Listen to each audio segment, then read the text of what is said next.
Sɛ infections atena so akyɛ paa, ahaban baako a ɛbɛboa wo paa ɛyɛ ojama anaasɛ jama. Ɛno ne botanical name ɛyɛ Aconia cordifolia.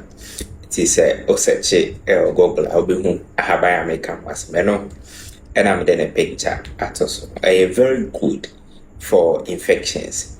Ti sɛ gonorrhea, syphilis anaasɛ infection biara ɛha no use so a ɛbɛboa. Mede any doctor so follow me afin so share ema obi nso enya bi hwe tete ojama no na haban no de ebeye wonsa ema mienu uwia pe ginger mienu eka ho ginger no bobo so kakra afi na ode garlic no so to 4 na no yi 3 e de aka ho ti wonya ne seri no ofro no nyina ho kama na fa insuo 1.5 liters egu na one for 10 minutes onwawia anapa bomodin se obenom disposable cup ketwa no baako after meals enwumre after meals na wasan ano empty anapa ena enwumre use remedy for 1 month we say infections atete wache efie bebre no